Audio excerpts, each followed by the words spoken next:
É isso aí, gente. Vamos chegando. Cristina Santos, Denilson Ferreira, Pastor Evandro Carlos, diretamente de Palmas, no Tocantins. Olha aí que bênção. Almeida Batista, André Braga dos Santos, Leimar, acho que é isso, Leimar, André Braga, paz do Senhor, Diomar, olha aí, o pastor Evandro já foi o segundo a entrar, que benção. André Braga do Maranhão, qual a cidade, André? Diga aí para mim, qual a sua cidade aí no Maranhão?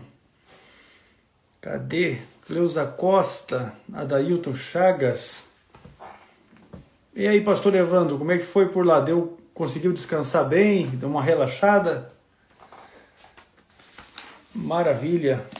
Irmão Denilson Ferreira, Simões Filho na Bahia, glória a Deus. Carlos Ernesto de Belém do Pará. André Braga de Santa Luzia. Santa Luzia, nós temos um núcleo muito grande do CETAD Bilar. Que benção, né? Santa Luzia, no Maranhão. Arthur Carleto, Adeilson Ribeiro, Adeilton Chagas. Paz do Senhor, irmão Adeilton. Diga lá de onde que o irmão é. Foi muito bom, não é, pastor? Maravilha. Eu é que estou precisando de um momento desse aí. Vai ser, já já e vai dar certo. André Braga é professor de um núcleo do CETADB no curso básico. Olha aí que bênção. Maravilha. Deus continue te abençoando, meu irmão. Arthur Carleta de Montanha, no Espírito Santo, região norte do estado do Espírito Santo, né? Fortaleza, Ministério do Canaã, com a gente aqui. Que bênção. Deijacir, nós continuamos orando, meu irmão, pela sua família. Deus vai dando vitória. Irmã Cirlane Cabral, paz do Senhor, Fernando.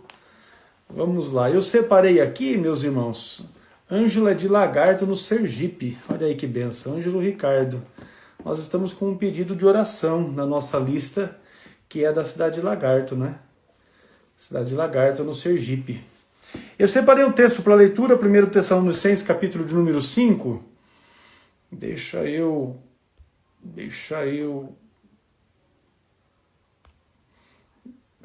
ajeitar isso aqui. Pronto. A gente vai fazendo, mas eu quero aqui trazer o pastor Ciro para cá. Vou ler aqui, irmãos, 1 Tessalonicenses, capítulo de número 5, a partir do versículo de número 1. Pai, senhor, pastor Ciro, está na benção? Passou, pastor X. Vamos aí.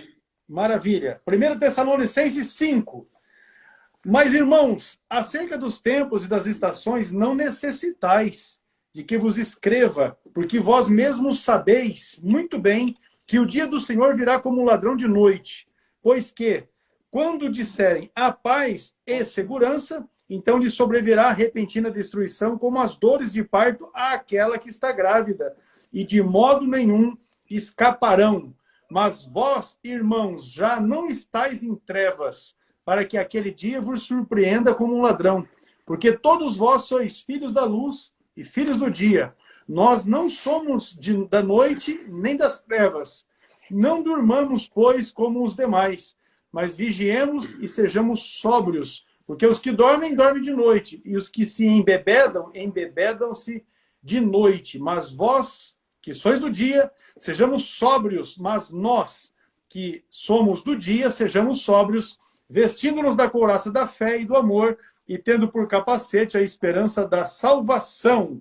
E aqui diz assim, ó, porque Deus não nos destinou para a ira, mas para a aquisição da salvação por nosso Senhor Jesus Cristo. Glória a Deus. Pastor Ciro, pensa Aleluia. nos dias que está sendo uma correria aqui, rapaz. Olha, tem sido dias assim bastante trabalhosos, né?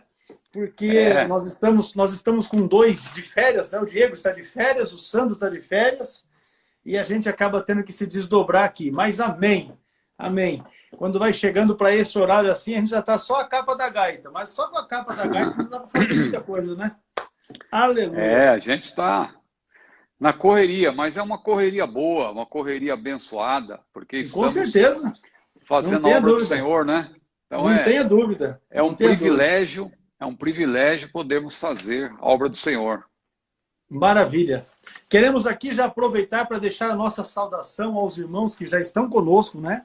Que já entraram para a nossa live, a de número 69, cujo tema será perguntas escatológicas. Nós temos aqui perguntas feitas pelo Leonardo, irmã Margarete Brandão, Maria José Souza, Oséias Oliveira, quem mais? Tiago, William do Pirapó. Esse William é vizinho nosso aqui de Apucarana. Gabriel Souza. E acho que até aí a gente deve conseguir resolver hoje, né? Glória a Deus. Mas, pastor Ciro, as suas considerações iniciais aí, para que a gente inicie os trabalhos de hoje. Eu quero louvar a Deus pelo privilégio de participar mais uma vez dessa live. Agradecer o nosso querido diretor, Hércules Carvalho Denob, pela maravilhosa oportunidade que tem me concedido de estar aqui trabalhando para o Senhor através dessa live e também de outros projetos do nosso CETADB, né? Essa instituição que há 11 anos está aí atendendo o Brasil e o mundo, com mais de 40 mil alunos já formados, né? E atendendo a milhares de outros.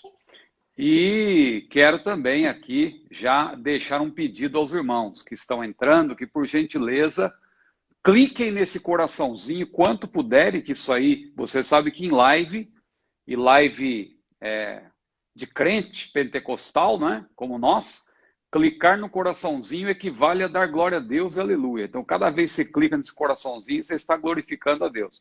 E também clique no aviãozinho aí de papel, esse aviãozinho aí, né? Parece um aviãozinho de papel, convide pelo menos uns 10. Eu, no início dessa live, já convidei, eu vi que alguns entraram aí, graças a Deus, né? Então, convide, dá certo. Se de 10 que você convidar, pelo menos 2, 3 entrarem, já ajuda aí na nossa audiência, que nós queremos atingir o maior número de pessoas possível. Não que nós sejamos felizes com o número que já está aí. Onde estiverem 2 ou 3, Jesus disse, né, que está no meio. Então, eu e o pastor Eco já estamos felizes aqui. Nós dois, Jesus já está no meio. Mas com a participação de mais irmãos e irmãs, vai ser uma bênção. Maravilha. Eu vou fazer um pedido para o pastor Evandro Carlos, que está aí, para ele colocar aí para a gente no digital o endereço do YouTube dele. O pastor Evandro gravou um vídeo e publicou esse vídeo na segunda-feira, se não me engano, ou no domingo. Enfim, ele fez um vídeo onde ele dá um testemunho a respeito do despertamento, não é? Do despertamento que ele teve para estudar a respeito de escatologia. Ele dá um relato a respeito disso e ele também fala da influência do pastor Ciro na sua formação a respeito do tema escatológico e também do curso de perguntas escatológicas do CETADB, que é o curso, inclusive, que ele já fez na nossa página no Instagram, tem inclusive a divulgação do certificado, né? Quando ele recebe o certificado. Aqui está essa bola aqui, é um negócio abençoado, ele faz um reflexo ali, ó. Tá aqui, ó. Então, o livro Perguntas Escatológicas, né, que é o curso que o pastor Ciro Zibordi escreveu para nós, o módulo, e nós ofertamos esse curso, que é um curso de especialização na área de escatologia, não é? Então está lá, o pastor Evandro Carlos. Né? Evandro Carlos é o canal que ele tem no YouTube. E os irmãos que quiserem assistir depois, assistam. Já aproveita para se inscrever também na página lá do pastor Evandro e ajudá-lo, não é, na divulgação deste canal, que ele tem se esforçado e se esmerado por fazer um trabalho abençoado lá para abençoar os irmãos. Pastor Ciro, vamos seguindo aqui? Vamos seguindo aqui? Porque os nossos amados irmãos estão interessados em saber a respeito da morte. Não é? Quando é que ela vai ser presa? Amém. Essa Vamos é a pergunta que fez aqui o nosso irmão Leonardo. Muito bem. Pastor Hércules, antes de responder essa pergunta, só um rápido esclarecimento, porque tem a ver com uma outra live que a gente já explicou, então não vamos voltar mais nela. Claro que a gente não responde a perguntas aqui de quem está fazendo agora, a gente sempre anota para responder depois, com cuidado, mas eu vi aí que passaram algumas perguntas, e uma delas me chamou a atenção, do irmão Arthur Carleto, que está aí na live. Só um esclarecimento, que Ele disse que quer perguntar para mim se eu subscrevo a teologia sistemática de Stanley Horton, então, e ele fala de uns pormenores aí. Só um esclarecimento, irmão Arthur Carleto. Eu disse que eu subscrevo a declaração de fé da Assembleia de Deus. Não confunda. E eu disse que essa declaração de fé ela é pormenorizada exatamente, ela é pormenorizada na teologia sistemática, uma perspectiva pentecostal. Então não confunda teologia sistemática com declaração de fé. O que é declaração de fé? São os pontos principais que nós esposamos. Agora, é claro que os expoentes, quando vão explicar esses pontos, eles divergem em uma questiúncula ou outra, em uma minúcia ou outra, mas a declaração de fé está mantida. Tá certo? Veja se o irmão consegue entender. Declaração de fé é uma coisa. Pormenores expostos na teologia sistemática é outra coisa. Claro que num ponto ou outro, algum autor pode ter uma pequena divergência, mas não altera a declaração de fé. A declaração de fé é a mesma. Então eu subscrevo a declaração de fé. E o assembleano que se preza subscreve a sua declaração de fé. Agora, teologia sistemática, você ler Eurico Bergsten, Antônio Gilberto, Stanley Horton, você vai ver algumas pequenas diferenças na exposição, mas não são diferenças relevantes que alteram a declaração de fé, tá certo? Desculpa, pastor. Então, antes de a gente entrar na pergunta, vamos continuar nessa daí. Tem uma irmã que está aí, a Dani, está perguntando o que é que diz essa tal declaração de fé. Eu acho que isso é importante. Porque ela está perguntando por que é importante eu ter a declaração de fé. Deixa eu ver se eu inverto a imagem aqui, para a gente poder ter aí a abençoada. Essa aí, a declaração de fé das Assembleias de Deus, publicada pela nossa casa publicadora. Está aqui, ó, CPAD. No site da CPAD você vai encontrar para adquirir. Então, pastor, eu acho que seria oportuno de já mencionar essa questão para elucidar alguma coisa. Vamos explicar. Esse livro aí, é um livro, tá vendo? Esse livro, ele é de 2017. Não quer esse livro é de 2017. Não quer dizer que a nossa declaração de fé é de 2017. Entendeu? O que é declaração de fé? A declaração de fé são os pontos principais esposados por um determinado segmento, uma determinada denominação. Veja, os presbiterianos, eles seguem lá, por exemplo, a Confissão de Westminster, que é bem mais antiga, né? Mas eles seguem, são os pontos principais deles. Claro que eles vão divergir em alguns pontos, mas eles subscrevem a sua confissão de fé. Então, cada grupo tem a sua confissão. A nossa confissão de fé, a nossa declaração de fé, ela existe desde quando? Desde o início da Assembleia de Deus. Quando que a Assembleia de Deus começou? Começou no Brasil em 1911. Oficialmente, 1914 nos Estados Unidos. Oficialmente, 1918 no Brasil, certo? Oficialmente. Ou seja, foi registrado e tal. Mas já existe desde 1911. Daniel Berg, Gunnar Zwingli chegaram no Brasil no fim de 1910, né? E eles deram início ao movimento pentecostal no Brasil, que veio a chamar, né? O movimento pentecostal, como nós conhecemos e defendemos, esposamos, veio a ser chamado de Assembleia de Deus, não é? Muito bem, que é a maior denominação evangélica no Brasil. E também a maior denominação pentecostal, não é? Então, veja, nossa declaração de fé, eu não tenho como aqui, a gente teria que fazer uma live só sobre isso. Citar todos os pontos dela e explicar. Mas a nossa declaração de fé, ela tem vários pontos que a irmã tem que estudar. Ela oficialmente, a primeira edição da nossa declaração de fé é de 1916, que foi chamada de Declaração de Verdades Fundamentais. Mas isso é nos Estados Unidos. Sim, mas a Assembleia de Deus, ela começou como um movimento aqui e lá, e as doutrinas estão mantidas. Não houve diferença. Tem diferença na questão de usos e costumes e tal, questões eclesiásticas, mas doutrinariamente falando, a Assembleia de Deus tem o mesmo arcabouço doutrinário. Inclusive o Ministério de Madureira, que, claro, hoje tem umas diferenças em relação ao nosso sistema de maneira geral, né? Porque você sabe que toda denominação ter um perfil que é teológico, eclesiástico e consuetudinário. Mas em termos de declaração de fé, se você pegar lá o cremos da Convenção de Madureira, a CONAMAD, você vai ver no site, você vai ver que eles têm os mesmos pontos doutrinários. Que se resume em quê? Para não me alongar nessa resposta, a nossa querida irmã. A nossa declaração de fé se resume em quê? Em 4 pontos, que são os pontos que os pioneiros pregavam. Jesus Cristo salva, Jesus Cristo batiza com o Espírito Santo, Jesus Cristo cura e Jesus Cristo breve voltará. Está aí, ó. Nossa declaração se resume nisso.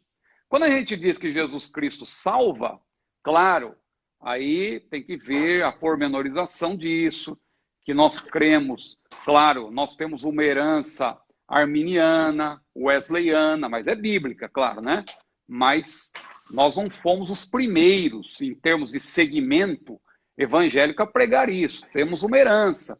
A Assembleia de Deus não é uma seita, né? Ela faz parte do segmento cristão evangélico, né? Temos também uma herança da Reforma Protestante, porque nós esposamos os 5 lemas da Reforma Protestante, né? Sola Escritura, sola fide, sola gratia, solus Christo, soli Deo glória. Nós temos essa herança. Nós não somos calvinistas, porque nós temos uma outra.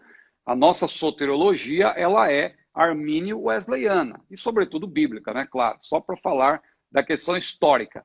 Então, nós temos uma soteriologia diferente, né, dos calvinistas, né? Nós somos pré-tribulacionistas no que tange a escatologia. Eu vejo assembleianos aí falando, não, a doutrina pentecostal não tem nada que ver com escatologia. Engano seu, meu irmão. A doutrina pentecostal tem a ver com escatologia, sim. O pentecostalismo assembleiano, desde o início, é pré-tribulacionista. Nós somos futuristas, nós somos pré-milenistas e somos pré-tribulacionistas. Isso aí é claro, desde o início. Só você pegar a sua declaração de fé. Se você quiser conhecer a nossa declaração de fé desde os primórdios, leia essa teologia pentecostal, porque nela você tem a declaração de fé e a pormenorização dela, ou seja, a explicação dela. A teologia sistemática, uma perspectiva pentecostal. Também o livro Doutrinas Bíblicas, também que tem como Stanley Horton e William Menzies como editores, né? Esse livro também, ali tem a Declaração de Verdades Fundamentais na íntegra, que é bem resumida, mas tem lá o esboço das doutrinas. Isso depois teve uma revisão em 1960, mas as doutrinas foram mantidas, porque entre 1916 e 1960 foram sendo lançadas obras de teólogos importantes. Ralph Higgs, E. Lund, P.C. Nelson, né? O próprio Meyer Pearlman, né? São teólogos que foram fortalecendo aquele conjunto doutrinário, mantendo aquilo ao longo das décadas. Em 1960 houve uma revisão, e quando chegou em 2017, nós lançamos, a Assembleia de Deus, a Convenção Geral, junto com a CPAD, lançou esse esboço com um pouquinho mais de detalhes. Agora, o que eu disse naquela live que nós falamos sobre isso, é que a teologia sistemática, uma perspectiva pentecostal, ela em si não é a declaração de fé. Ela é a pormenorização. Você tem a declaração de fé dentro dela, mas quando você entra nas minúcias, que o irmão citou aí, Mateus 24, claro, tem pré-tribulacionistas que não veem a igreja em Mateus 24. Mas os principais teólogos assembleianos, Antônio Gilberto, Stanley Horton, Hércules Carvalho de Nobre, Ciro Zibordi e tantos outros aí, citando os grandes e os menos, o pastor Hércules ainda é grande, mas citando eu, que sou o menor de todos, né? Mas todos nós esposamos, né, o pré-tribulacionismo, etc. Mas, pastor Hércules, não quero que me deter. Rapaz, eu vou dizer uma coisa para você, depois dessa hierarquização que você fez, só a Eliane para me salvar aqui trazendo É, água. a Eliane é a chefe de todos, né? Rapaz, só ela que vai me salvar agora. A irmã Mas, irmã, Eliane ó, é a nossa chefe. com certeza. Minha esposa e vice-diretora do CETAD. Ó, declaração de fé, você acessa o site da CPAD e você consegue adquirir. É importante porque na nossa declaração de fé, você vai ter aqui exatamente aquilo que nós cremos. Obviamente que alguns assuntos estão sintetizados, porque se fôssemos fazer uma declaração de fé com riqueza de conteúdo, com riqueza de debate nos temas, então daí Pastor seria Ecos, um tá negócio, né? tá aí uma sugestão para uma série de lives, talvez, né? Aham. Só sobre nossa declaração de fé.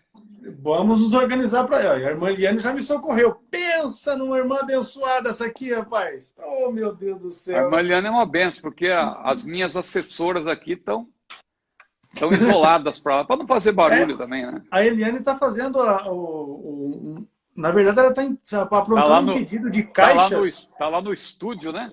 É isso aí, O, está indo para o o, Rio de Janeiro. Ela está fazendo uma encomenda de o caixas aqui. estúdio Creazione lá, né? Tal. Um negócio chiquetoso demais da conta. Mas vamos lá então, meu pastor. Em que período a morte estará presa? Agora vai. Meus irmãos, vamos clicar no coraçãozinho e no aviãozinho e convidar mais gente, hein? Olha só, pastor Ecos, em que período a morte estará presa? Se eu entendi a pergunta, o nossa irmã, desculpa. Irmão. Irmão, É o irmão Leonardo. Nosso querido irmão Leonardo está se referindo àquela passagem de Apocalipse 9, lá, sobre a quinta trombeta, né? E a Bíblia diz que a morte, ou seja, as pessoas no período tribulacional, já mais para o final, porque veja, estaremos aí, nós não, né? Os que estiverem aqui na Terra, estarão já a essa altura na quinta trombeta. A quinta trombeta já é caminhando para o fim. Por quê? Porque a Bíblia apresenta o período tribulacional em Apocalipse. Aliás, Apocalipse é onde se pormenoriza o período tribulacional, dos capítulos 6 até o 18. Todos esses capítulos falam do período tribulacional, numa sequência. Não é? Claro que tem ali algumas revelações parentéticas que a pessoa tem que estudar com cuidado para não se perder nessa sequência. Porque veja, por exemplo, alguém pensa que o anticristo só entra em ação no capítulo 13. Não, ali é a pormenorização num parêntese, numa revelação parentética, uma explicação da sua ação junto com o falso profeta. Mas ele já vai estar nativa desde o início. Ele vai estar ativo nos 7 anos. Mas, claro, só é uma pergunta que até fizeram, depois a gente explica melhor, mas é a partir da segunda metade que ele vai colocar as suas garras, né, do lado de fora, de uma maneira mais clara, não é? Quando os juízos de Deus também já estiverem sendo derramados de uma maneira mais acentuada. Nesse capítulo aí 9, especialmente no versículo 5, se não puder ler, por gentileza, pastor Erco, Apocalipse capítulo 9, versículo 5, a Bíblia mostra que a morte, as pessoas buscarão a morte, mas não a encontrarão. Né? 9, por 5 meses. 9, 5. E foi-lhes permitido não que os matassem, mas que por 5 meses os atormentassem. E o seu tormento era semelhante ao tormento do escorpião quando fere o homem. Então aí são os demônios, né, que são descritos como gafanhotos, né, que vão atuar na terra nesse período por permissão de Deus e vão atormentar as pessoas. Mas elas vão buscar a morte por 5 meses, não vão encontrar. É uma passagem difícil de explicar. Agora, o irmão diz, quando a morte será presa? Só esclarecendo, né, a pergunta dele. A morte, irmãos, não é uma pessoa, como alguém pensa. Ou um espírito, assim, que como se fosse uma pessoa. Com a foice na mão? Claro que a Bíblia, usando, claro, aí uma linguagem figurada, ou figuração de linguagem, a Bíblia apresenta a morte como um agente, né? Então, alguém pode pensar que é uma pessoa. Mas a morte, a rigor, é um estado. O que é a morte? É a separação entre a parte material e a parte imaterial, né? Isso é a morte.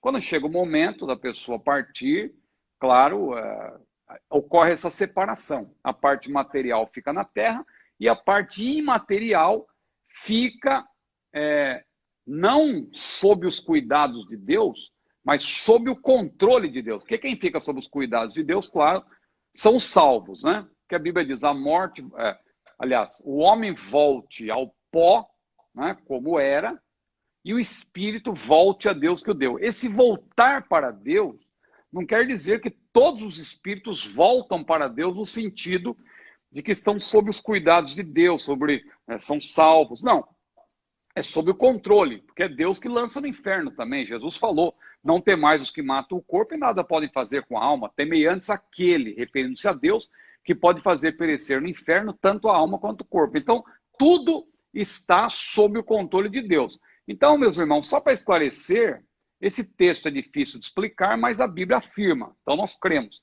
A morte será buscada, as pessoas procurarão a morte por 5 meses, por ocasião do toque da 5ª trombeta, né? E a gente vê aí, o que eu vejo aí é a misericórdia de Deus. Porque você já viu que parece que quanto mais desobediente a pessoa, quanto mais rebelde, parece que Deus ainda dá mais oportunidade. Para ninguém poder dizer naquele dia, eu não tive oportunidade. Não. Naquele dia os livros vão se abrir. Porque nesse caso aqui, a Bíblia já antecipa, no fim do capítulo 9, que eles não vão se arrepender. Apesar dos 5 meses em que a morte, eles buscaram a morte, não a encontrarão, mesmo assim, eles não vão se arrepender. Então eu vejo a misericórdia de Deus, Deus dando oportunidade. Claro que alguém poderá estar pensando, não, mas esses aí são os adoradores da besta. Receberam a marca da besta, não tem mais salvação. Por que não tem mais salvação? Não é por causa da marca. A marca é, na verdade, é uma coisa posterior. Porque uma coisa você aprende quando você estuda Apocalipse é que quem vai receber a marca são os adoradores conscientes da besta. Então eles já são adoradores da besta, então eles vão receber o sinal, porque isso vai ser mediante sedução. Não é como alguém pensa hoje em dia, as pessoas mal orientadas, ouvindo alguns pregadores aí que pregam uma escatologia especulativa, aterrorizante, fica falando que o Macron é o anticristo, só para citar um exemplo para você saber de quem eu estou falando, sem citar nomes, né? As pessoas que ficam aí ouvindo esses pregadores, elas ficam aterrorizadas, não vou levar vacina, porque a vacina tem o chip também, da besta. Não, meu irmão, não é desse jeito, não. Não é desse jeito aí, as ocultas, não. Quando o anticristo estiver em ação, no período tribulacional, após o arrebatamento da igreja, o falso profeta vai seduzir as pessoas, vai enganar as pessoas, vai convencê-las de que o anticristo é Deus.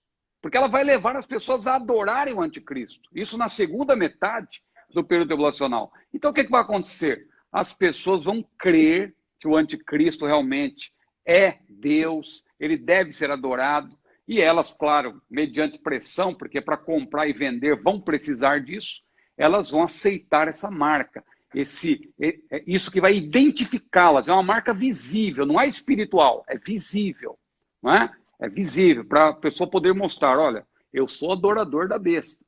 Então, se a pessoa já é adoradora da besta, veja, não é o sinal que a torna adoradora, ela já é. Mesmo assim, Deus, que é misericordioso, quando ele derrama esses juízos, a gente vê nas entrelinhas que ele está dando uma oportunidade. Porque no final de Apocalipse 9, por exemplo, e outras passagens de Apocalipse, diz assim, mesmo assim, eles não se arrependeram. Ou seja, eles tiveram todas as oportunidades, e eles terão, né? Terão tido, né? Estamos falando de, claro, que o texto descreve como se fosse passado, mas é futuro. Eles terão tido todas as oportunidades e naquele grande dia não poderão dizer, eu não sabia de nada, os livros vão se abrir. Deus é justo, ele é o justo juiz. Ninguém irá para o lago de fogo sem saber do que se trata. A pessoa irá para lá segundo as suas obras. Está escrito lá em Apocalipse 20.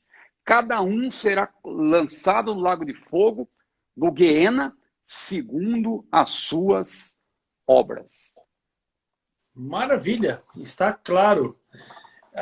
Já a irmã Margarete, a dúvida dela é a respeito do arrebatamento. O arrebatamento será visível para quem? Para quem? Essa é uma pergunta que ela também é uma pergunta assim, bem recorrente, é uma Sim. dúvida que os irmãos sempre trazem, não é? E como nós temos vários irmãos que são novos, que estão na live, então eu penso que nós poderíamos aproveitar o momento, pastor, para dar esse esclarecimento. Só para lembrar, um irmão agora mesmo fez uma pergunta a respeito do anticristo, de onde ele virá. Na live passada, de número 68, nós respondemos essa pergunta, meu irmão. Então, o irmão vai fazer o seguinte, você acessa o canal do CETADB no YouTube, né, CETADB, e lá você vai pesquisar pela live Sustenido, assim, ó, Sustenido 68, e você vai ter a resposta a essa pergunta de onde virá o anticristo, tá certo? Sustenido, também conhecido como Jogo da Velha, né? Jogo da Velha, Jogo da Velha. Eu, quando comecei a mexer com informática, eu só tratava como Jogo da Velha. Aí eu tive um professor, isso lá nos idos de 1985, 86, faz dias já esse negócio. Aí ele ensinou que isso aí é o sustenido. Falei, tá, então, Hashtag, né? Para quem é de agora, é hashtag. Mas vamos lá. Pastor Ciro, o arrebatamento será visível para quem? Então, só aproveitando para citar de novo a nossa declaração de fé, né? A nossa declaração de fé diz, ela diz de maneira textual, para alguém não pensar que isso aqui é brincadeira, porque hoje em dia, infelizmente, eu já disse aqui, pastor Hermes, tem pessoas cujo melhor argumento é o deboche. Elas não sentam para estudar, para averiguar com calma as posições contrárias, porque, modéstia à parte, eu averiguo todas as posições. Eu sou pré-tribulacionista convicto, porque a nossa igreja também é, né? E não é porque a minha igreja é apenas, eu estudo o assunto, modéstia à parte, mas eu estudo também outras posições, o pós-tribulacionismo, o meso-tribulacionismo, o amilenismo, o pós-milenismo, o pré-milenismo, o teu pré-milenismo histórico, o teu pré-milenismo dispensacionalista, que é o nosso caso, assim por diante. Então a gente estuda. Porque tem pessoas que não estudam e depois ficam debochando. Arrebatamento secreto, como pode ser arrebatamento secreto? Então as pessoas vão ver, a pessoa não entendeu ainda o que significa secreto dentro desse termo, arrebatamento secreto. Tem que estudar, estuda lá para você aprender. Faça o curso Perguntas Escatológicas, tá certo? O nosso curso Perguntas Escatológicas, esse aqui, ó. Né? Faça o nosso curso. Aí o pastor Hertz também tem, não é? Tá na mão. Então faça o nosso curso, que você vai aprender o que é. Para adquirir, está fixado aí, ó, cetadme.com.br.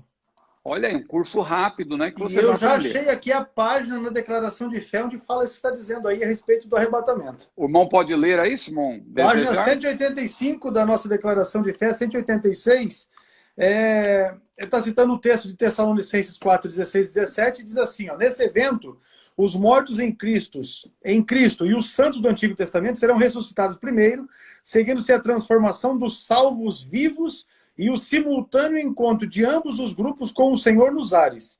Esse advento será invisível aos olhos do mundo, porém seus efeitos serão perceptíveis. Isso ocorrerá em fração de segundos e nosso corpo será transformado num corpo glorioso que estará revestido de incorruptibilidade e imortalidade por ocasião do rapto da igreja. Será um evento repentino e secreto, precedido pelos sinais gerais da apostasia, guerras, fomes, catástrofes naturais, perseguições, de maneira que esse evento não pode ser visualizado antecipadamente, nem datado por estes ou por nenhum outro sinal. A condição para fazer parte desse glorioso evento é estar em Cristo. Essa é a primeira fase da segunda vinda de Cristo que precederá a grande tribulação, período em que a ira de Deus será derramada sobre os moradores da terra. Página 186. Então aí, de maneira sintética, já está a resposta para a nossa irmã. Mas só para explicar, ela pergunta, o arrebatamento será visível para quem? Né? Os irmãos de outras tradições, eles contestam a nossa doutrina, eles criticam a nossa doutrina, porque eles se baseiam em passagens que não falam nada do arrebatamento, eles confundem. Eles dizem que aquela passagem fala do arrebatamento, mas não diz. Porque o que acontece? Quando você tenta harmonizar as passagens, não há como harmonizar. Só para citar um exemplo. Lá em Apocalipse 19, a Bíblia fala da vinda de Jesus, não fala? A manifestação de Jesus. Ele vai descer, ele vai pisar na terra, ele vem montado num cavalo branco com seus exércitos, e ele pisa na terra. Quando ele pisa na terra, o que vai acontecer? Ele vai julgar, o anticristo vai ser destruído, o falso profeta. E aí a Bíblia diz em Apocalipse capítulo 20 que vai haver uma ressurreição, que a Bíblia chama de primeira ressurreição, que é a ressurreição daqueles que foram degolados, foram mortos pelo anticristo, claramente. Então, olha que interessante, essa ressurreição ocorre quando Cristo estiver com os 2 pés na terra, porque lá em Zacarias 14 diz que naquele dia os seus pés serão sobre o Monte das Oliveiras. Então, depois da chegada de Jesus na terra, acontece a ressurreição. Aí, quando você vai para 1 Tessalonicenses 4, 13 a 18, o que diz lá? Diz que o mesmo Senhor descerá do céu com alarido, com voz de arcanjo, com trombeta de Deus, e os mortos em Cristo, os que morreram em Cristo, ressuscitarão primeiro, depois nós, os que estivermos vivos, iremos juntamente com eles. É um grupo só, vai juntar num grupo só. Não pense você que primeiro vai ser arrebatado dos mortos, depois... Não, eles vão se juntar. Nós não precederemos os que dormem, porque eles vão ressuscitar primeiro. Só que depois junta um grupo só, juntos, iremos ao encontro do Senhor nos ares. Observou? A ressurreição acontece antes de Jesus pisar na terra. Então, como você vai dizer que esse evento é o mesmo lá de Apocalipse 19? Não é. Ali é a manifestação do Senhor em poder e grande glória. Não confunda arrebatamento com manifestação do Senhor em poder e grande glória. Porque alguém vai dizer, não, o arrebatamento é visível. Lá em Mateus 24 está escrito, lá em Apocalipse 1:7. Irmão, interprete a Bíblia como... Ah, mas a exegese diz isso. Tudo bem, você faz exegese do texto, você não pode isolar o texto. Quem estuda hermenêutica sabe que tem 7 tipos de contexto. Tem o contexto geral, tem o contexto imediato, tem o contexto referencial, tem o contexto remoto, tem o contexto histórico, tem o contexto cultural, tem o contexto geográfico. Meu irmão, exegese é tarefa para quem se dedica. Não é qualquer pessoa que vai olhar um texto e falar, eu acho que é isso. Não, meu irmão. A exegese do texto não pode estar desconectada de toda a Bíblia. E quando você estuda doutrina, especialmente escatologia, não vá você pegar um texto isolado e dizer que ele significa isso ou aquilo. Não. Esse texto tem que estar em conexão. É como se fosse um quebra-cabeça, tem várias peças. Vai você pegar, por exemplo, o texto 2 Tessalonicenses, capítulo 1, versículos 7 a 10, que diz que tudo vai acontecer naquele dia, e a vinda de Jesus como estrondo, tomando vingança, e a consolação para os justos, e vingança. Aí você pega aquilo ali, tá vendo? Vai ser tudo de uma vez só, tudo junto. Jesus vem, acaba com tudo, quebra tudo, resolve tudo. Isso é o que diz a pessoa que não estuda. Porque se você estudar as cartas aos Tessalonicenses, você vai primeiro você tem que estudar a segunda carta à luz da primeira, porque a primeira, obviamente, vem antes da segunda. Então, se você vai estudar a segunda, você tem que ter a luz da primeira. Aí, o que diz na primeira? Tem o arrebatamento, capítulo 4, que é descrito em pormenores. Tem o dia do Senhor, que é a grande tribulação ali, né? Paulo está falando da grande tribulação no capítulo 5.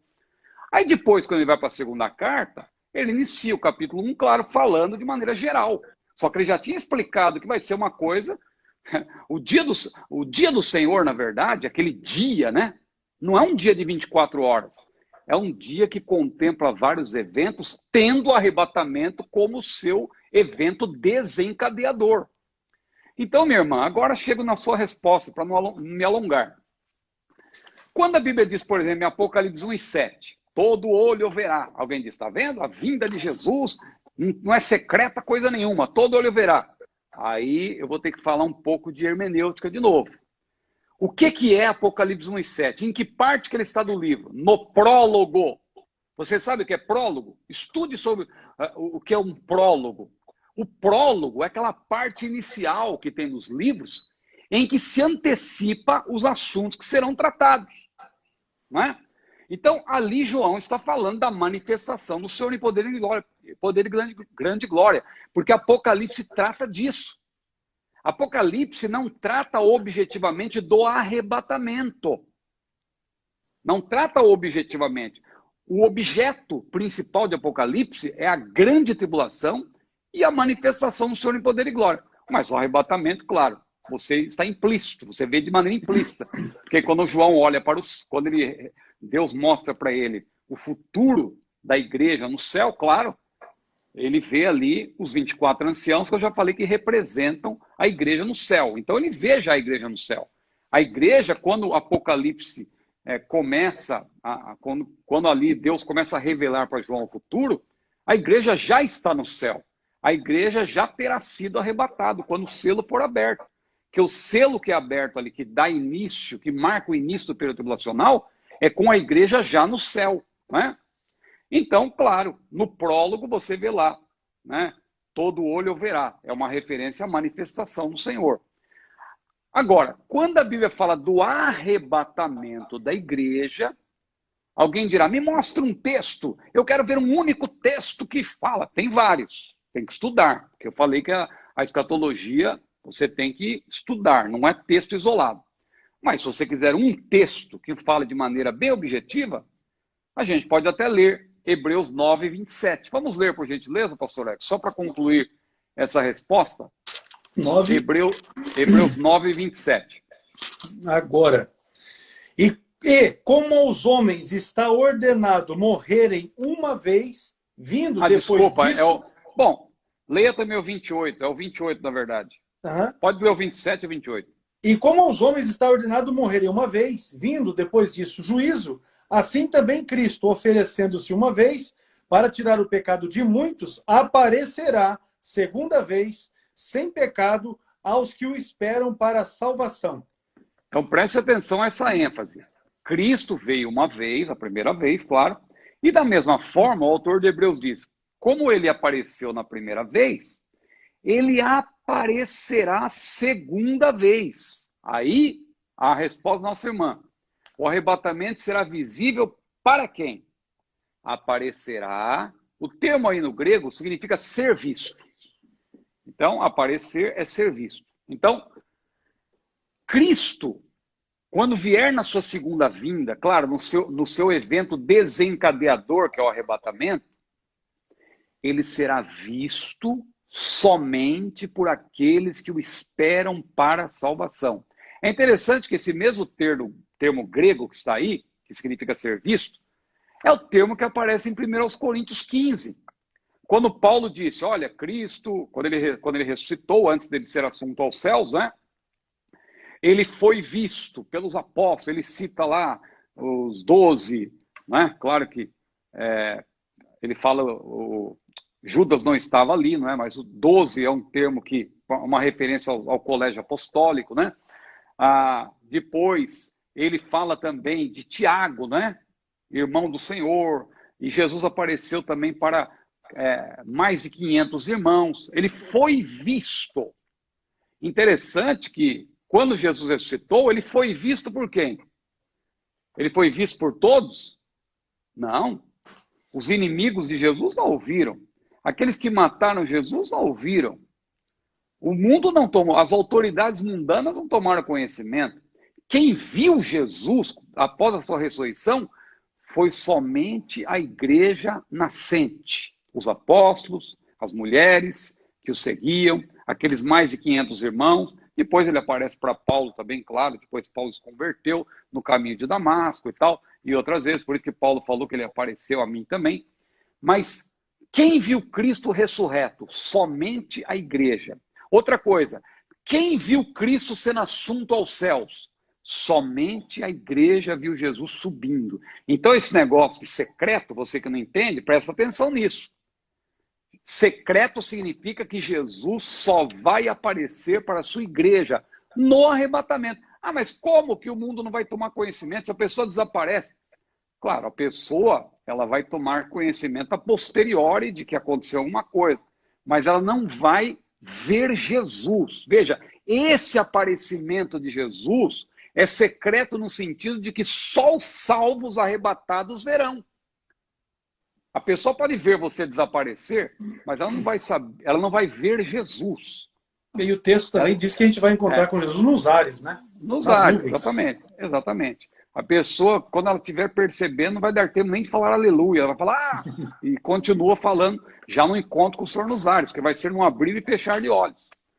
Então, pastor Hermes, para não me alongar, eu acho que é isso, é esse esclarecimento, Não, né? ficou jóia. Aos irmãos que estão vindo, que estão na live pela primeira vez, fica também fácil para que eles possam compreender aquilo tudo que a gente já vem apresentando ao longo dessas lives que tratamos a respeito do assunto perguntas escatológicas, que no site que está fixado aí, ó, você pode adquirir o curso Perguntas Escatológicas, um livro, 250 páginas. O pastor Ciro Zibord, neste livro, responde de forma bem didática 101 perguntas relacionadas à escatologia. Se você quiser saber quais são as perguntas que estão respondidas aqui no livro, você pode nos chamar no direct aqui no Instagram. Deixe o seu contato de WhatsApp, que eu peço para a secretária amanhã estar enviando para os irmãos a relação com as 101 perguntas que estão respondidas nesse livro, que faz parte do nosso curso Perguntas Escatológicas. Agora, a irmã Maria José quer saber a respeito do efeito que tem a dispensação da graça. Essa que nós vivemos, né? Sim, dentro do plano dispensacional de Deus, né? Quando a gente fala que nós somos dispensacionalistas, é porque nós cremos, né? O dispensacionalismo, de maneira geral, é um tipo de... para nós, não é apenas uma escola de interpretação. O próprio mestre Antônio Gilberto, a gente já leu aqui em outra oportunidade, naquele seu pequeno, mas grandioso livro, né, em termos de conteúdo, o Calendário da Profecia. Se você não tiver, corra para adquirir, que é uma preciosidade, é uma joia esse livro, o Calendário da Profecia. Um livro fininho, mas com grande conteúdo escatológico. Eu tenho aqui vários livros escatológicos, eu estou sempre consultando, mas eu parto como... O meu ponto de partida é aquele livro, que é extraordinário, né? Agora, veja bem. Então ele diz lá, o que eu estava dizendo, é que as eras, as dispensações, isso faz parte de uma doutrina bíblica. Porque, de fato, quando você estuda a Bíblia, você vê que Deus, ele tratou com a humanidade de uma maneira diferente. Não veja as dispensações propriamente como períodos, porque muita gente se prende a isso. Claro que são períodos, claro que são. Não estou negando que sejam, mas não são prioritariamente períodos. As dispensações têm, na verdade, um trato de Deus com o seu povo, um acordo, um tratado, uma aliança, né? E, claro, Deus quer que o seu povo obedeça. E quando o seu povo desobedece, o que acontece? Há um juízo no fim dessa dispensação que faz com que haja uma outra aliança, um outro tratado de Deus com o seu povo. Então você vê assim, grosso modo, né? Você tem, antes do pecado, a chamada dispensação da inocência, quando Adão e Eva estavam antes do pecado. Deus fez um tratado com eles. Olha, vocês podem comer de todas as árvores que estão aqui no jardim, mas esta aqui não. Esta árvore é da ciência do bem e do mal. Desobedeceram, teve um julgamento, né? Foram expulsos do jardim, mas aí Deus, que é misericordioso, ele depois inicia outra dispensação, que é a dispensação da consciência, né? Como é chamado. Depois, para não me estender aqui, me alongar, vem a dispensação do chamado governo civil, ou governo humano, com a aliança que Deus fez com Noé.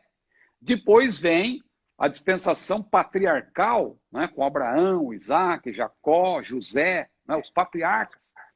Depois vem a dispensação da lei, com Moisés. Deus entregou a lei, né, ao povo por meio de Moisés. E aí a Bíblia diz que a lei foi dada a Moisés, mas a graça e a verdade vieram por Jesus Cristo. Agora, deixa eu dizer uma coisa. Em todas essas dispensações, embora nós estamos na dispensação chamada dispensação da graça, em todas essas dispensações a salvação foi pela graça. Porque não existe salvação fora da graça. Ninguém pode salvar-se a si mesmo. Engana-se quem pensa que na dispensação da lei a salvação era pela obediência à lei. Não, nada disso. A pessoa devia obedecer à lei porque, através da lei, a pessoa tinha consciência do que era errado, do que era certo e do que era errado. Mas a salvação, ao fim e ao cabo, é pela graça. Inclusive, todos aqueles justos do Antigo Testamento que morreram salvos, quando você lê lá, por exemplo, Hebreus capítulo 11, sobre os heróis da fé, diz lá, inclusive, que Abraão viu o dia de Cristo, né, pela fé. Então, veja, a salvação deles foi pela graça, foi pelo sangue de Jesus. Mas como se Jesus não tinha morrido? Ora, a obra de Jesus tem efeito retroativo. A Bíblia não diz que Jesus é o Cordeiro de Deus que foi morto desde a fundação do mundo? Não é antes, é desde. Né? Desde por quê? Porque a partir do pecado de Adão e Eva, todos os animais, especialmente os cordeiros, claro, que foram morrendo de forma sacrificial, eles apontavam para o sacrifício perfeito do Senhor Jesus. Por isso que a Bíblia diz, ele é o cordeiro que foi morto desde a fundação do mundo. Cada vez que um cordeiro era morto, isso aí dizia, olha, lá na frente vai morrer Jesus, vai morrer um cordeiro, que ele vai morrer de uma vez por todas, né? E ele garante a sua salvação antecipadamente. Esse cordeiro está sendo morto, aponta para aquele.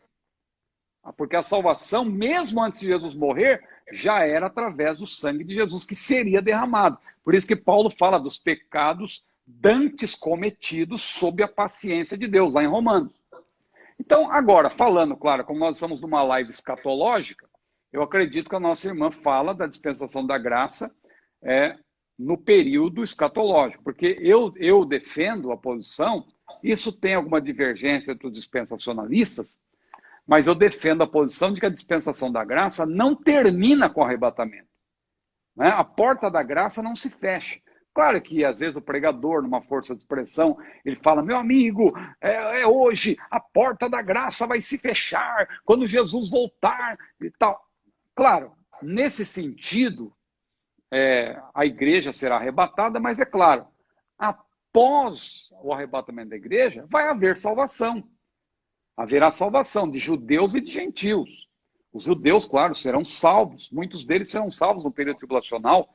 Deus vai preservar um remanescente que vai reconhecer que Jesus é o Cristo, né? Que Jesus é o Messias. E também haverá salvação de gentios, que são chamados santos no período tribulacional, que não vão aceitar o domínio do anticristo, não vão negar a Cristo, não vão querer adorar o anticristo de maneira alguma. Vão resistir e vão ser mortos, vão ser degolados.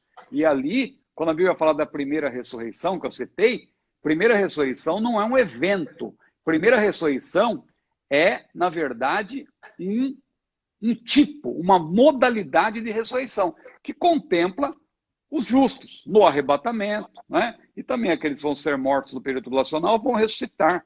Claro, os que morreram salvos vão ressuscitar, claro, quando Jesus se manifestar. Então, pastor Hertz, concluindo, o efeito da dispensação da graça vai ainda perdurar no período tribulacional, porque o Espírito Santo também não vai sair da terra, ele vai sair do meio. A Bíblia diz lá em 2 Tessalonicenses 2 que há um que resiste até que do meio seja tirado.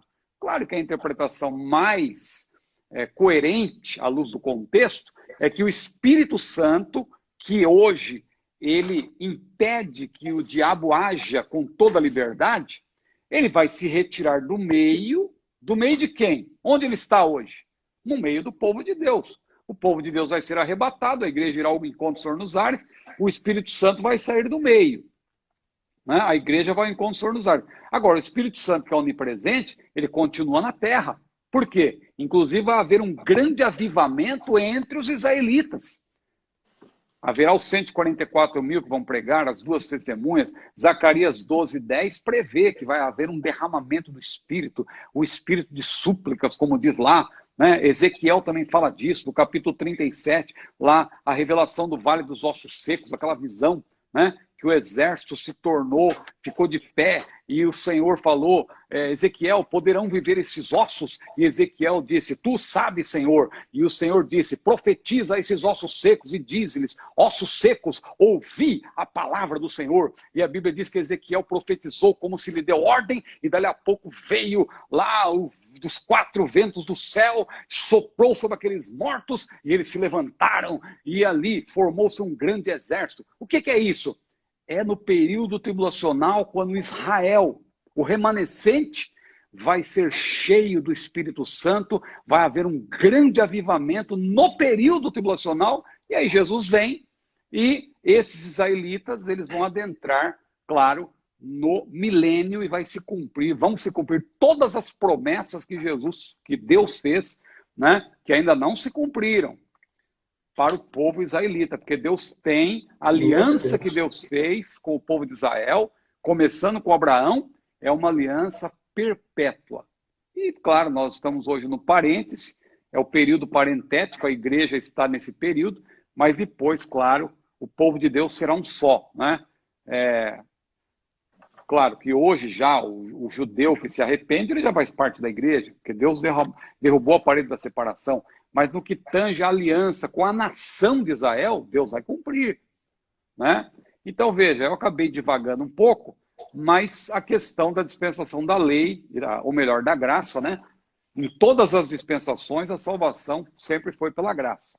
E no período tribulacional, a dispensação da graça, alguém pode dizer que não terá mais dispensação da graça, mas independentemente de você chamar de dispensação da graça ou não, o que vale é que a graça de Deus, salvífica, ela permanece. O Espírito Santo continuará convencendo o pecador, ou o mundo, né, do pecado, da justiça e do juízo. Maravilha, meu pastor. Essa foi a pergunta da irmã Maria José. Aqui está agora, aqui é do Oséias.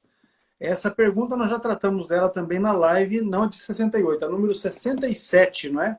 Na live de número 67, que está no nosso canal no YouTube. Você pode acessar, se inscrever e assistir lá.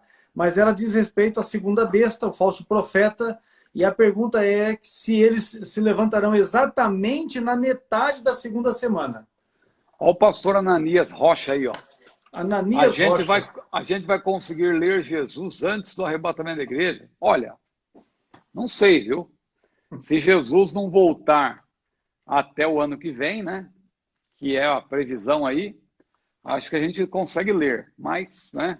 Vamos orar. Tudo está nas mãos do Senhor, né, pastor Ananias? Mas vamos lá, pastor Ercos. A segunda besta... a pergunta do irmão é se eles só vão se levantar na metade da segunda semana.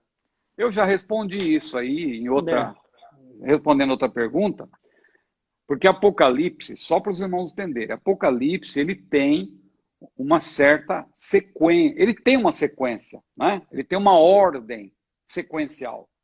Você percebe isso, porque ali selos, trombetas e taças, não vá você pensar que são paralelos. Tem um grupo aí de teólogos que defende isso. Diz que são concomitantes, tenta fazer um ajuste ali, o primeiro selo tem a ver com a primeira trombeta e a primeira... Não, você vai ver que é uma intensificação dos sinais. Aliás, uma intensificação dos juízos. Cada vez de maneira mais intensa, né? Terremoto ali não é repetição, é um terremoto maior do que o outro. Observe que você vai ver isso, né? É uma intensificação. Tanto que a gente até leu aqui, em outra ocasião, a gente provou lendo na Bíblia, que quando o sétimo selo é aberto, os anjos aparecem com as 7 trombetas para tocar. Não é paralelo, vem depois. O sétimo selo desencadeia as 7 trombetas. Está lá em Apocalipse 8, é só você ler com atenção. Então você tem uma sequência. Só que você tem que ter cuidado para entender Apocalipse com as revelações parentéticas. O que são revelações parentéticas? Jesus chama a atenção de João para explicar-lhe melhor algumas coisas, alguns pormenores. E aí ele revela, ele fala o livrinho que aparece lá, depois ele fala da besta que sobe do mar, a besta que sobe da terra. Ou seja, é um parêntese que foi aberto naquela sequência de selos, trombetas e taças, abre-se um parênteses para explicar. Não é que o anticristo só vai aparecer no capítulo 11, no capítulo 13, não, ele já está antes, desde o início. No capítulo 6 você já vê lá, quando a Bíblia menciona aquele cavaleiro do cavalo branco, aquele cavaleiro não é Jesus. Primeiro porque, como dizia o mestre Antônio Gilberto, Jesus não anda com más companhias, né? Aqueles cavaleiros que vêm depois ali, o cavalo amarelo, que representa a morte, o cavalo vermelho representa... a guerra, não é? O cavalo preto representa a fome. Ou seja, Jesus não anda com más companhias, definitivamente. Então não vá confundir aquele cavaleiro do cavalo branco que está com um arco na mão, que saiu para vencer, com o cavaleiro do capítulo 19, que claramente é Jesus. Quando é Jesus, está escrito que é Jesus. A Bíblia deixa claro que é Jesus. Os detalhes e tal, as vestes salpicadas de sangue e tal, seus exércitos o acompanham, e fiel e verdadeiro e tal. Veja, é Jesus. Não tem como você dizer que não é Jesus. Apocalipse 6 não é Jesus. E não pode ser a vitória do Evangelho, como dizem os nossos irmãos aliancistas, que também eles gostam de rir de nós, mas esse argumento é risível. Né? A vitória do Evangelho, meu Deus. Ali está falando de um contexto tribulacional, de fome, de pé. Não é a vitória do Evangelho. Ali, a interpretação mais plausível dentro do contexto, que é o anticristo, que sai para vencer, o cavaleiro branco. O cavalo branco fala de uma falsa paz, aparente paz, como Paulo falou lá em 1 Tessalonicenses 5, né, versículo 3, 2 e 3. Então, o anticristo e o falso profeta, eles já iniciam o período tribulacional. Eles já aparecem, eles já estão agindo desde o início. Claro que no início, talvez não de uma maneira mais tão evidente, porque o anticristo, no primeiro momento, vai ser um camarada que vai agir com grande diplomacia, né? Ele vai agir negociando com as nações, conversando. Veja, para ele conseguir convencer os árabes a levantar o templo lá em Israel, é porque vai haver muita diplomacia, não vai ser na base da imposição. Ele vai fazer um acordo com muitos, está lá em Daniel. Muitos ali não é só Israel, ele vai fazer um acordo com muitas nações. Ele vai ser uma pessoa que vai agir com diplomacia. Só que depois, a partir da metade, na metade da semana, ele vai romper o acordo. Por quê? É exatamente quando os juízos de Deus começam a se intensificar, o diabo, sabendo que lhe resta pouco tempo, a Bíblia diz, ele que vai estar no controle de tudo, porque vai se formar uma tríade satânica, o dragão, que é o diabo, a primeira besta, que é o anticristo, um líder político, e o falso profeta, que é a segunda besta, que é um líder religioso. Isso está lá em Apocalipse 16, versículo 13. Essa tríade satânica, essa imitação da trindade, que o diabo é imitador de Deus, né? Então, como ele é o antideus, vai ter o anticristo, que o próprio nome já diz, aquele que se levanta contra Cristo, e vai ter o falso profeta, que é o anti-espírito, o anti-espírito santo. Essa tríade satânica, a cada dia vai, na verdade, colocar as garras de fora. Claro, por permissão de Deus. Quando chegar na segunda metade, nos 42 meses finais, ou nos 3 anos e meio finais, que lá em Apocalipse aparece como 42 meses, 2 tempos, 1 tempo e metade de um tempo, né? 2 tempos, tempo e metade de um tempo, 1.260 dias, tudo isso dá 3 anos e meio, porque os anos naquela época tinham apenas 360 dias, né? Não era como hoje, que tem 365, tem o ano bissexto. Naquela época era tudo 360, e os meses não tinha mês de 28 ou 31, era tudo de 30. Então, se você fizer a conta, 1.260 dias, se você dividir por 360, vai dar 3,5. Né? 42 meses, se você multiplicar por 30, vai dar 1.260 dias, ou 3 anos e meio. Então, é a segunda metade do período tribulacional. Tudo se encaixa em escatologia quando você estuda em oração e com base erudita, né? Estudando com pessoas que realmente estudam o assunto com seriedade, como as pessoas que a gente tem citado aqui, teólogos de peso e que são estudiosos realmente do assunto. Então, veja, o anticristo e o falso profeta, eles vão ter uma atuação mais cruel, mais ferrenha, contra os santos, contra Israel, porque eles vão romper o acordo, e o anticristo, através do falso profeta, vai profanar o templo, né, que é o abominável da desolação que Jesus citou, que já aconteceu. Daniel profetizou do abominável da desolação, porque há muitas profecias escatológicas que têm, na verdade, um cumprimento parcial e depois que é apenas uma amostra do que vai acontecer no futuro. É o que aconteceu no caso dessa profecia. Daniel profetizou, né, do abominável da desolação, que é o quê? A profanação do templo. Ele se referia ainda ao segundo templo, né, que foi levantado lá no tempo de Esdras, Neemias, os profetas Ageu e etc., aqueles profetas, né, que profetizaram nesse período pós-exílico, né? E aí o que aconteceu? O segundo templo, que foi remodelado, aperfeiçoado por Herodes, antes disso, ele tinha sido profanado já lá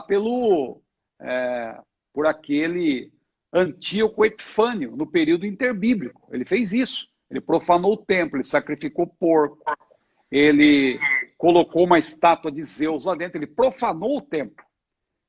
Mas Jesus, quando falou disso, lá em Mateus 24:15, o que ele disse? Olha, quem lê, entenda. Por que ele falou isso? Porque ele quis dizer o seguinte, aquilo lá foi um cumprimento parcial. Porque isso vai acontecer de novo, lá no futuro. Quem lê, entenda. Né? Aí ele começa a falar da grande tribulação, a partir de Mateus 24:15. Porque o que lá Paulo também falou, segundo Tessalonicenses 2, que ele vai se assentar no templo de Deus como se fosse Deus. É a profanação do templo. Ou seja, é o terceiro templo que Ezequiel profetizou. É a última casa, né? Tem o hino que diz a glória da segunda casa. Não é da segunda casa, é a terceira, que é a última. É a glória da última casa. Outro dia até uma irmã brincou comigo que ela teve um problema no seu casamento. Não sei se ela ficou viúva, tal, ia casar de novo. Ela disse, irmão Ciro, agora a glória da segunda casa será maior do que a primeira. Eu falei, não é da segunda, irmã, é da última. Espero que a irmã não case de novo, porque a Bíblia diz que é a glória da última casa, não é da segunda, porque ali, claro, a profecia diz respeito ao terceiro templo, não ao segundo, porque o segundo foi destruído no ano 70. A profecia de Ageu, né, que fala da segunda casa, não é a segunda casa, na verdade, é a última casa. A glória da última casa será maior que a primeira, porque já era uma referência ao terceiro templo, que vai ser profanado pelo falso profeta, né? O falso profeta, quando diz lá em Apocalipse 13, que ele vai colocar uma estátua, ele vai levantar uma estátua do anticristo, e essa estátua ali, a Bíblia, uma imagem, né? Na verdade, o texto fala de uma imagem, que a gente pressupõe que é uma estátua, que vai mover a boca. Alguém começa a achar que é coisa tecnológica. Não entre por esse caminho, que ali a Bíblia deixa claro que vai ser um sinal miraculoso. Porque tecnologia hoje é comum. Né? Você vê aí, trouxeram até outro dia um cantor aí de rap que morreu, colocaram no palco, o camarada cantando junto com outros, aí, acho que é holograma que chama, né? Então esse tipo de coisa já se faz hoje. Então, se for isso, não vai chamar a atenção de ninguém. É algo realmente miraculoso. É sinal e prodígio de mentira. Porque o diabo também faz sinal, irmão. Não pense você que o diabo não... Veja lá no caso de Moisés e Arão, quando Moisés lançou a vara e a vara se transformou em cobra, o que os magos de Faraó fizeram? Isso aí a gente também faz. Jogaram a vara e se transformou em cobra também. Tudo que Moisés fazia, eles faziam. Só que chegou uma hora que porque Deus impõe limite à ação do mal. Quando eles tentaram fazer, não deu certo. Majestade, agora não dá mais. É o dedo de Deus isso aí. Porque Deus impõe limite à ação do mal. Mas que o anticristo, falso profeta em especial, vai poder fazer algo que vai deixar as pessoas de cabelo em pé nessa ocasião e vai fazer com que muitos adorem o anticristo enganados, isso ele vai. E, claro, vai ser a profanação do templo também, aí está implícito. E, pastor Ex, eu já me alonguei aqui, peço perdão. Que nada, mas é bom demais da conta. Pois é isso aí então, meu pastor, nós vamos ficar por aqui. Para a próxima live, nós temos aqui a pergunta a respeito do milênio. A igreja desce para reinar com Cristo e depois volta para o céu? Os salvos do milênio que não forem mártires terão corpos glorificados após o milênio? Jesus, Pai do Senhor e tal, o Espírito Santo será tirado da terra quando houver o arrebatamento? Pastor, no céu nós teremos consciência de alguma coisa que vivemos aqui na terra? E assim segue. Olha, as perguntas aí que nós vamos deixar para a próxima live são boas. Quarta-feira que vem, não é? Quarta-feira que vem. Vamos pegar o calendário aqui para dar uma olhadinha. Dia 21, a partir das 22 horas, aqui no Instagram, CETADB, nós estaremos com mais uma live. Esta vai ficar gravada e amanhã nós estaremos disponibilizando também no nosso canal no YouTube, CETADB é o nosso canal no YouTube. Você pode se inscrever. O curso, meu pastor, esse aqui, Perguntas Escatológicas, qualquer pessoa pode adquirir ele em separado. Não depende de já ter feito o curso de teologia, nem através do CETADB, nem através de qualquer outra escola. Quem quiser, adquire o curso Perguntas Escatológicas. Vai acabar a live aqui, pastor Ananias, eu já vou lhe chamar para a gente poder prosseguir aqui com a nossa conversa. Pastor Ciro, as suas considerações finais? E nós já estaremos orando e nos despedindo dos irmãos nesta maravilhosa noite de quarta-feira. Ó, saudação ao nosso povo todo lá do Ministério Canaã, em Fortaleza. Que Deus bênção. Abençoe os irmãos, não é? Pastor Gesser Góes. Pastor Gesser Góes. Temos um núcleo do CETADB lá, o núcleo 5.399. Está lá na igreja do Ministério Canaã. Queremos aqui saudar os demais irmãos também. Eu vi que apareceram ali o irmão lá de Chorozinho, não é? Que é no Ceará também. Os irmãos de Cruzeiro do Sul, no Acre. Pastor, manda um abraço. Então receba aí um abraço apertado. Estão rindo aí que é a segunda live que eu, no final, tomo um banho aqui, ó. Aí, ó. Que tinha pouca água no final, acabei virando, que caiu isso. Se molhou tudo. O pessoal presta atenção em tudo também, hein? A live vai ficar salva sim, meus irmãos. Eu estou dizendo que ainda pode ser acessado também pelo nosso canal no YouTube, CETADB. Pois é isso aí, meu pastor. As suas palavras e nós vamos encerrar. Bom, pastor, só agradecimento, né? A Deus, sobretudo, e ao irmão aí pela oportunidade. É sempre um prazer poder participar dessa live abençoada com os nossos queridos alunos, professores, seguidores do CETADB, que está crescendo. O CETADB está aí rumo aos 7 mil seguidores. Peço que os irmãos aí apoiem nosso CETADB. Também inscrevam-se lá no nosso canal, né, no YouTube, CETADB, né, e acessem também o nosso site. E lá os irmãos têm todas as informações. Divulguem, irmãos. É importante que os irmãos... Veja, a gente está fazendo essas lives aqui, claro, porque temos compromisso com Deus, compromisso com a palavra de Deus, com Deus da palavra, mas, veja, pessoas estão cobrando aí inscrição e tal... E aqui você tem um curso. Toda semana, essa live aqui é um curso. A gente está falando de várias coisas. Bíblia, de graça. Então, de graça recebesse, de graça dá. A Bíblia não diz isso? Então, você que está recebendo de graça, você também tem que dar de graça o que você está recebendo. Como que você vai fazer isso? Divulgue. Diga, olha, quarta-feira temos uma live especial lá com o pastor Hércules e tal, com o irmão Ciro. Olha, muito boa, vamos participar. Chame, convide, pega aqui, depois você participar dessa live, salva a tela, manda lá, coloca nos seus stories, que isso é muito importante, as pessoas vão tomar conhecimento, entendeu? Inscreva-se no canal, divulgue o curso. Meu irmão, minha irmã, nos ajude. Nós estamos te ajudando, né? Tem aquele ditado que diz, me ajuda que eu te ajudo, né? Então, uma mão lava a outra, né? E nós estamos juntos, servindo ao Senhor. Amém. A irmã está perguntando ali qual é o nome do curso. A escola é o CETADB. E o curso que nós estamos falando aqui é Perguntas Escatológicas, que você pode adquirir através do site, não é, que está fixo aí nos comentários, cetadb.com.br. Pastor Ciro, Deus abençoe você, Deus abençoe também a irmã Luciana, a irmã Júlia, sua filha. Deus em Cristo continue fazendo prosperar. Nós vamos orar a Deus. Eu não me recordo agora o nome da irmã, mas é a mãe de um pastor amigo nosso, que é o Valtair, da cidade aqui do Paraná, de Cornélio Procópio. Ela está hospitalizada, está sedada, inconsciente já há alguns dias, e recentemente o esposo dela partiu para a glória por causa de complicações relacionadas ao Covid. Então nós vamos orar pela nossa irmã e também vamos orar pelo presidente, né? O Bolsonaro, vamos orar pela vida dele, a saúde dele, para que o Senhor o guarde de todo o mal. E quarta-feira... E continuar orando pelo irmão Ricardo, também lá de Curitiba, né? Ricardo Corolano, muito bem, de Curitiba, pastor da Igreja Assembleia de Deus no Parque Barigui.